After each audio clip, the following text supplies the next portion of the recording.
falando dessa situação das barragens aqui da nossa região. A gente repercutiu isso ontem por aqui, mas se você não acompanhou essa situação das barragens aqui da nossa região, estou mostrando ali para você uma imagem agora. A imagem que está aqui entre mim e o Julian está mostrando o posicionamento das barragens de José Boatê, de Itaió, de Ituporanga. E como, esse sistema de barragens, ele pode atuar no sentido de diminuir o fluxo de água em Rio do Sul, inicialmente, e depois no encontro do que vai de Rio do Sul abaixo, quando se encontra ali com José Boatê. Então, essas barragens, elas precisam trabalhar sincronizadas. É um trabalho sincronizado das três barragens ali. Você vai soltando um pouco numa, um pouco noutra, e é assim que funciona. Quando uma delas não funciona, o sistema fica prejudicado, e é o caso ali da barragem de José Boatê. Então a gente vê a importância, da barragem de José Boatê nesse sistema de segurança aqui da nossa região. E depois, quando você vê ali, você vê Rio do Sul, que está logo na sequência da junção da barragem de Itaió e de Ituporanga. Você está olhando essa imagem ali. Aí vem Rio do Sul, e depois abaixo de Rio do Sul vem a barragem de José Boatê, e depois o rio Itajaí-Açu dá sequência, descendo aqui para a cidade de Indaial, passando por Ascu, Rapiúna, Ibirama, vem aqui para Indaial, Blumenau, e segue seu curso até chegar lá no mar. Mas veja a importância, das três barragens na proteção aqui da nossa região. Então, isso não há justificativa, A barragem é algo que o Estado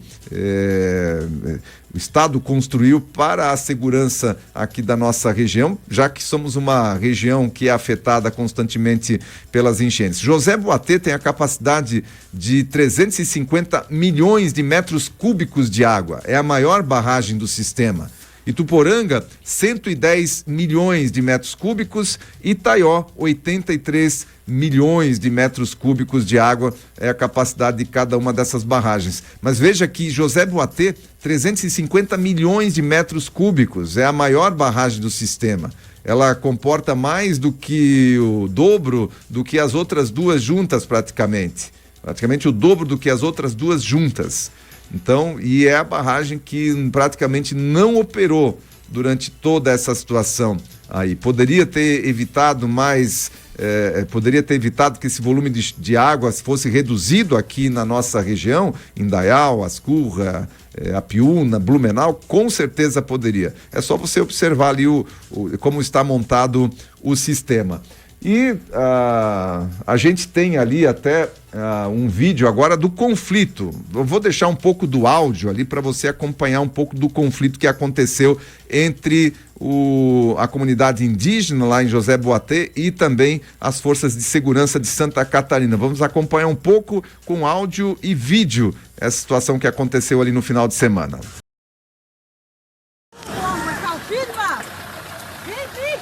Estão dando um tiro nos índios. Estão jogando bomba em cima deles, dando tiro. O que tá dando lá? Por quê?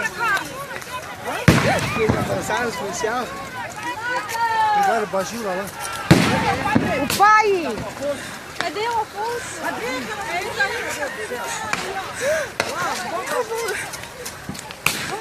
Meu Deus, cadê o pai? Eu tava vindo com o Afonso? Onde que estão? Tava vindo,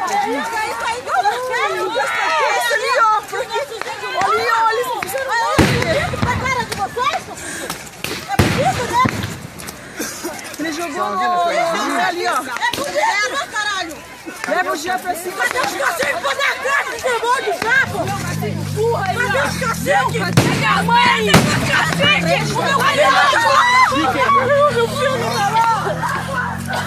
Ali mais tenso desse conflito que aconteceu ali entre a comunidade indígena e também as forças de segurança de Santa Catarina, que foram lá para fazer a barragem funcionar. Levaram tempo porque houve depredação lá de equipamentos, encanamentos lá da barragem, mas elas conseguiram finalmente depois fazer com que a barragem fosse fechada. E precisaram permanecer por lá para oferecer a segurança necessária. Então, aí nós tivemos aí a articulação do nosso governador, Jorginho Melo, mas antes do governador nós temos um vídeo também do chefe do Corpo de Bombeiros falando da questão técnica lá da operação das barragens. Vamos acompanhar. Nesse momento de chuvas intensas no Vale do Itajaí, é fundamental que as barragens estejam em operação. A barragem de José Boatê, ela tem uma grande influência em todo o Médio Vale e a foz do rio Itajaí a sul. A decisão de fechar a barragem de José Boatê visa preservar a segurança de milhares, de milhões de pessoas que vivem logo após a jusante da barragem. As terras indígenas que ficam acima, a montante da barragem, assim como todo o estado de Santa Catarina, ele é afetado por conta de operação e naturalmente, mesmo sem a operação, com a elevação do nível do reservatório. Esses pequenos transtornos principalmente referem-se a estradas, pontes, algumas coisas bem pontuais. Em contrapartida, todo o governo vem dando guarida, vem dando suporte para levar alimento, embarcações para fazerem o transporte. Tudo o que acontece em José Boatê e na reserva indígena faz parte do que está acontecendo no estado de Santa Catarina. As inundações provocam problemas para todo mundo. E nesse momento a gente precisa ajudar a todos, tanto indígenas como também toda a população que reside após a barragem de José Boatê. Manifestação aí também do chefe do Corpo de Bombeiros, e tem agora também uma participação aí, um vídeo da PM e também da atuação ali do governador Jorginho Melo. Vamos acompanhar. Das barragens do Vale, José Boatê era a única que não estava sendo operada pela Defesa Civil. Então, desde ontem, o governador Jorginho Melo fez uma intensa negociação com os indígenas. É aquilo que vocês querem, eu já autorizei. Então, por isso eu preciso da tua colaboração. Vamos ter uma convivência pacífica setembrina. Isso é meu grande desejo. E as exigências dos indígenas ou pedidos foram todos atendidos e cumpridos. Hoje pela manhã, então, durante esse cumprimento, tudo foi atendido. Estava sendo evacuada, a represa sendo desocupada pacificamente, sem nenhum problema. E nós temos cenas, então, de um pequeno grupo que ficou na Casa das Máquinas, que era o nosso ponto-chave. É lá que nós precisamos entrar para que o equipamento danificado, vandalizado, fosse consertado. E pouco após, esse grupo ele se encontra com um pequeno número nosso de policiais que cuidavam das viaturas e atacam nossos policiais, tentando tirar as armas deles. Eu estou afirmando isso porque o próprio cacique foi contactado logo em seguida. 2 indígenas apontaram o autor dessa provocação ou desse confronto, e o cacique dizendo que queria puni-lo, inclusive. É bom dizer que a polícia militar ela não sai para a rua para entrar em confronto com ninguém. A operação era pacífica até que esse pequeno grupo lá resolveu atacar os policiais. Nós somos pessoas que cuidam das pessoas, é isso que fazemos. Pois é, esse confronto que aconteceu lá então em José Boatê, e logicamente a gente já vê aí algumas notícias em mídia nacional dizendo que índios foram baleados em José Boatê, mas não falam, na manchete não dá a entender por que houve o confronto, qual foi o motivo do confronto, não falam exatamente a raiz do problema, ou seja, deles estarem querendo impedir a operação de uma barragem que faz parte do nosso sistema de proteção aqui dessa região, e que não há motivo, seja qual for o tipo de negociação, que exista essa questão da operação das barragens, ela deve prevalecer. E pelo que a gente viu aí, houve o atendimento por parte ali do Jorginho Melo, das reivindicações deles por lá, e a situação acabou sendo resolvida, mas não pacificamente, infelizmente. Houve um grupo lá que se amotinou e entrou em confronto ali com a polícia militar. É uma situação que já ultrapassa várias gestões já, não é uma situação aqui do governador Jorginho Melo, já ultrapassa várias gestões. Então, efetivamente, também a sociedade civil organizada, a própria imprensa né? Quando a água bate na bunda, literalmente, nesse sentido, é que daí começa a se fazer um movimento mais forte no sentido de pressionar para que a coisa aconteça. Agora, foi o que aconteceu diante dessa situação de chuvas fortes, volumes de chuvas consideráveis que caíram aí sobre a região. Então, é isso que acabou se passando. Eu só quero, antes de a gente entrar num outro tema aqui, passar pro ouvinte um vídeo ali da cidade de Itaió. A cidade de Itaió está sendo bastante castigada pelas chuvas. Isso aqui é imagem de ontem à noite, uma imagem de uma câmera instalada lá na cidade de Itaió. Você veja o nível da água no centro da cidade, pegando ali o comércio, né? Está ali a meia, o comércio ali, né, com placas praticamente debaixo da água, lojas totalmente inundadas pelas águas. A gente tem relatos ali de pessoas pedindo ajuda na noite de ontem também. Tem uma outra imagem ali também, Aldo, também que é lá da cidade de Itaió, e depois também de Presidente Getúlio. Mas olha só, né, o pessoal ali do Corpo de Bombeiros andando de barco ali, olha onde o nível da água nas casas ali na cidade. Primeiramente a cidade de Itaió, essas primeiras imagens são ali da cidade de Itaió, e na sequência também tem imagens de Presidente Getúlio. É muito triste isso que está acontecendo lá na cidade de Itaió. E é por conta das chuvas, né? Aqui na cidade de Timbó a gente teve uma movimentação, a gente viu várias pessoas, a rua Belém ali, por exemplo, que é uma rua bastante afetada, o pessoal retirou todo o comércio ali da região, casas, se prepararam realmente para aquilo que poderia acontecer, e poderia mesmo. Então, essas pessoas agora estão podendo voltar e tendo lá o seu local sem ter tido a invasão da água, sem lama, né? Vai ter o trabalho, claro, de botar as coisas no local novamente, mas eu sempre avalio o seguinte: se fosse eu no lugar deles ali, teria feito a mesma situação. Eu prefiro ter um pouco de trabalho para tirar as coisas do local e agora voltá-lo, mas sem lama, né? Sem aquele cheiro que fica quando há invasão da água, sem depredação que acontece pela água. Agora a gente está vendo ali imagens de Presidente Getúlio também. Ontem no final da tarde são essas imagens, tanto de Itaió quanto de Presidente Getúlio, que foram duramente castigados aí também pelas chuvas e pelas águas, pela invasão das ruas e comércios, residências, que aconteceu em função do excessivo volume de água que caiu tanto lá na cidade de Presidente Getúlio como também em Itaió, a partir do momento que a barragem de Itaió também começou a verter muita chuva por lá na tarde de ontem, e essa situação caótica, né, que vive a cidade de Itaió.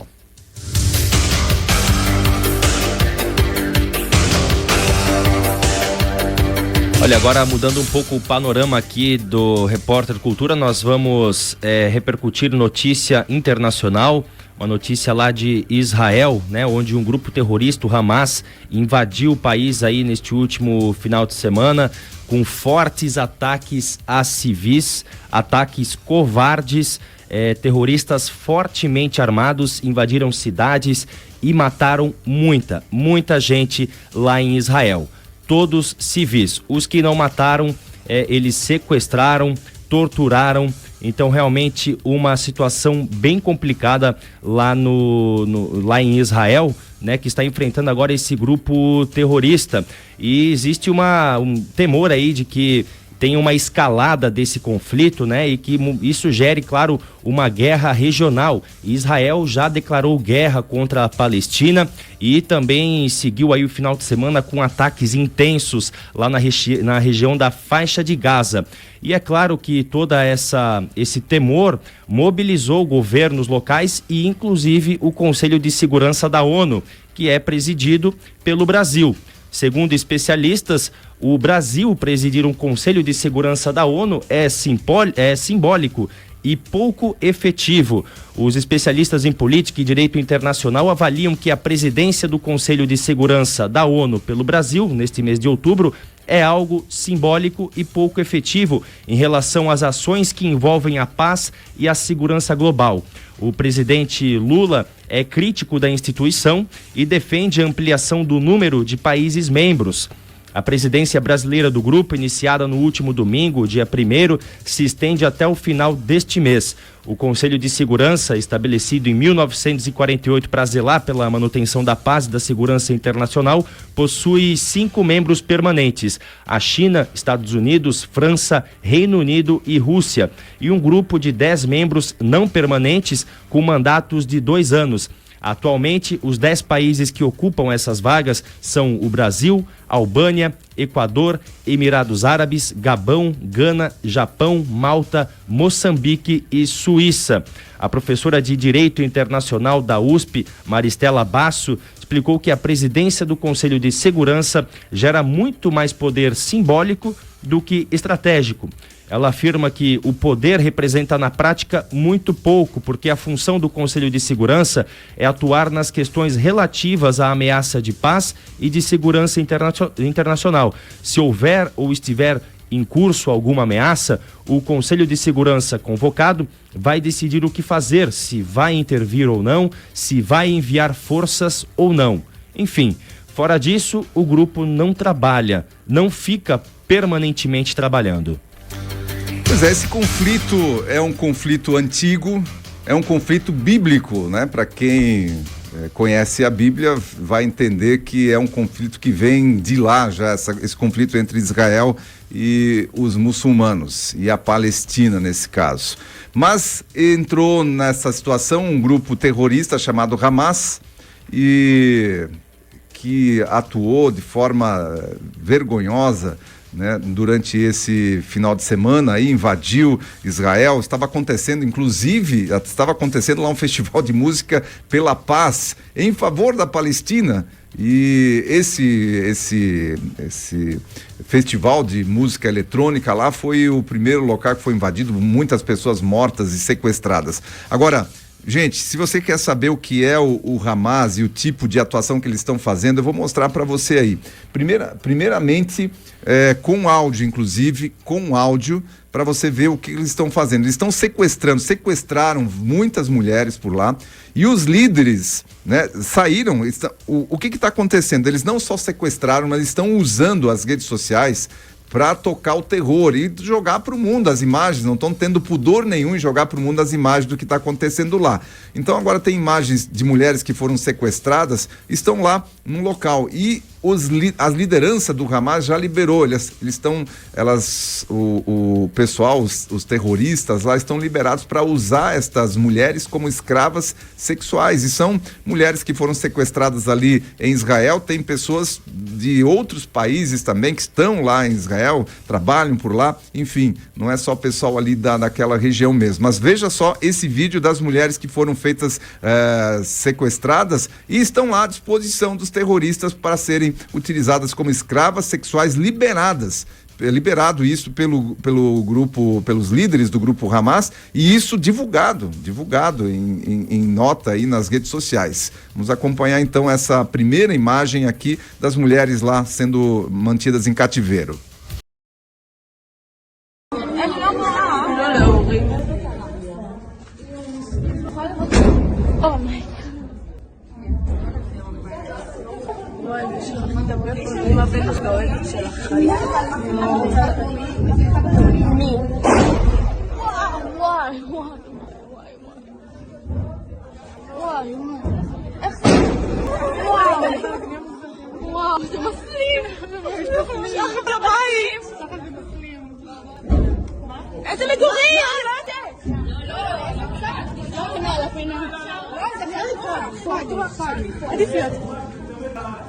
O próximo, aí você vai entender também o que é o grupo Hamas. E eles também fazem questão de mostrar isso para o mundo. Foram eles mesmos que estão divulgando. Olha o que eles estão fazendo com as crianças, gente, com as crianças que foram presas lá, feitas de reféns lá pelo grupo Hamas. Presta atenção nesse vídeo também que vem com áudio, eles dando risada do que eles estão fazendo com essas crianças. Presta atenção nisso aí.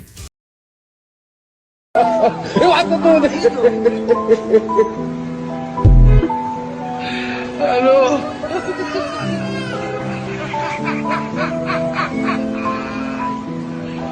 ورا كانوا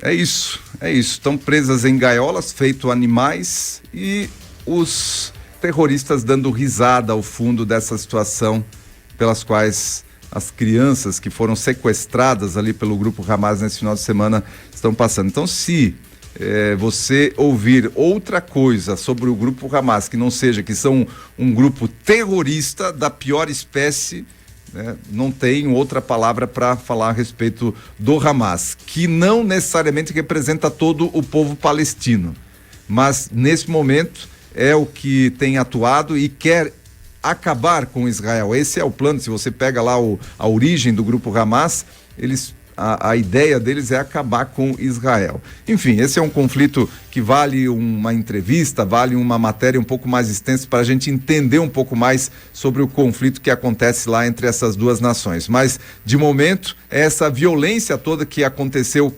depois que o Hamas invadiu lá Israel, com violência, sequestrou mulheres, sequestrou criança, matou muita gente, e lógico, agora tem o revide ali de Israel e a escalada de violência lá pode crescer muito.